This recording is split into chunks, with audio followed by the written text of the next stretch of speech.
नमस्कार, मैं self doctor Tulika Jain, IVF coordinator Meera IVF Indore से।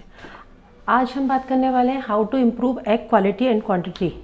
मतलब ऐसी क्या चीज़ें हैं जिससे हम एग की गुणवत्ता और क्षमता को बढ़ा सकते हैं। तो जो सबसे ज़्यादा आजकल डे टू डे प्रैक्टिस में हम देख रहे हैं, सबसे ज़्यादा जो प्रॉब्लम आ रही है, जो महिलाएं फेस कर रही हैं कि महिलाओं में घटती हुई एग की संख्या। तो ऐसे क्या फैक्टर हैं जिनको इम्प्लीमेंट करके या जिनको हम इम्प्रूव करके एग की क्वालिटी और क्वांटिटी को इम्प्रूव कर सकते हैं, आज हम उस बारे में बात करेंगे। तो मैं आपसे 4 फैक्टर के बारे में बात करूँगी। पहला हम बात करते हैं हार्मोन्स। यदि किसी महिला में कुछ हार्मोनल इम्बैलेंस है, लाइक पॉलीसिस्टिक ओवेरियन डिजीजेज है, हाइपोथायराइडिज्म है, या फिर हाइपोथैलेमस या पिट्यूटरी से रिलेटेड कोई समस्या है, तो सबसे पहले हमें इस बीमारी की तह तक जाके ये पता करना है कि डॉक्टर ये सुनिश्चित करे कि किस हार्मोन के इम्बैलेंस से पेशेंट को प्रॉब्लम हो रही है। सबसे पहले उस बीमारी को हम हटाएं, उसका प्रॉपर ट्रीटमेंट करें, क्योंकि हार्मोनल समस्याएं महिलाओं के ओव्यूलेशन से लेके एग की क्वांटिटी और क्वालिटी सब पे दुष्प्रभाव डालता है।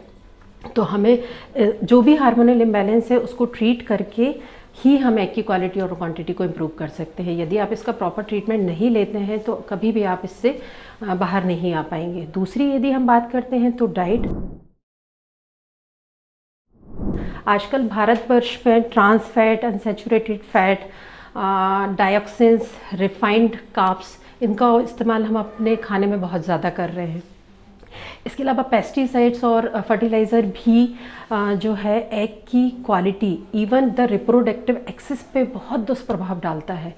तो हम बात करेंगे कि यदि किसी महिला को डॉक्टर ये बोल रहा है कि आपकी एग की क्वांटिटी कम हो गई है, तो सबसे पहले हम अपने डाइटरी चेंजेस करना है। मतलब हमें अपना ट्रांस फैट, अनसैचुरेटेड फैट जो है अपनी डाइट में से हटाकर फ्रेश वेजीज और फ्रूट्स का इस्तेमाल करना है। कोशिश करें कि ऑर्गेनिक तरीके से उगाए गए वेजीज और फ्रूट्स का हम इस्तेमाल करें।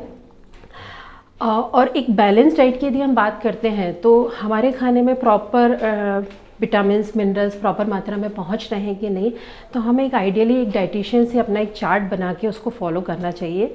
पर ये सब इम्प्लीमेंट करने में 2 से 3 मंथ का समय लगेगा। आप यदि ये सोचते हैं कि हार्मोनल या कोई भी डाइटरी फैक्टर यदि किसी एग क्वालिटी या क्वांटिटी को अफेक्ट डाल रहा है तो इमीडिएटली उससे हम ओवरकम हो जाएंगे, तो ऐसा नहीं होगा। एटलीस्ट 2 से 3 महीने आपको इन फैक्टर को हटाने में आपको लगेगा समय। तीसरी हम बात करते हैं स्मोकिंग। तो कोई भी महिला या पुरुष दोनों ही, हम अच्छे तरीके से जानते हैं कि टबैको जो है स्पर्म इवन एग की क्वालिटी और क्वांटिटी पे बहुत बड़ा दुष्प्रभाव डालता है।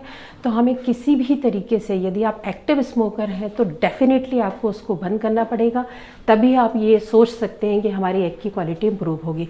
दूसरा, हमें ये सुनिश्चित करें कि हम किसी पैसिव स्मोकर का शिकार तो नहीं हो रहे हैं, लाइक मतलब आपके आसपास कोई स्मोकिंग तो नहीं कर रहा है। यदि ऐसा फैक्टर है तो सबसे पहले हमें उसको अलग करना है, तभी हम एग की क्वालिटी या क्वांटिटी को इम्प्रूव कर सकते हैं।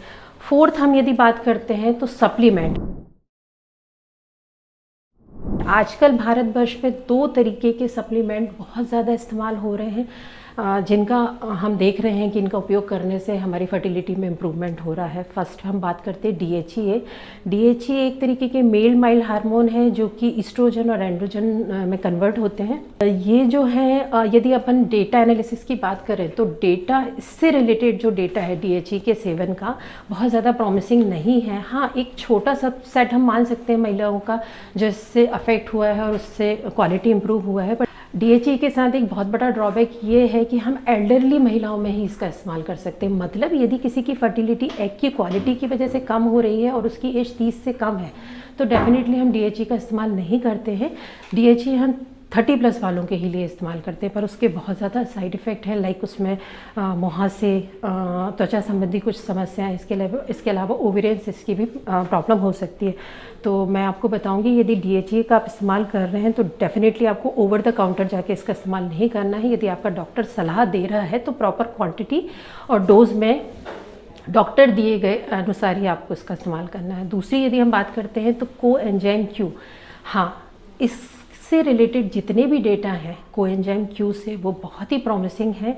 और हमने ये डे टू डे प्रैक्टिस में देखा है कि कोएंजाइम क्यू का इस्तेमाल यदि हम किसी महिला की एग की क्वालिटी और क्वांटिटी को इम्प्रूव करने के लिए दे रहे हैं तो हमें उसके बहुत अच्छे रिजल्ट सामने आए।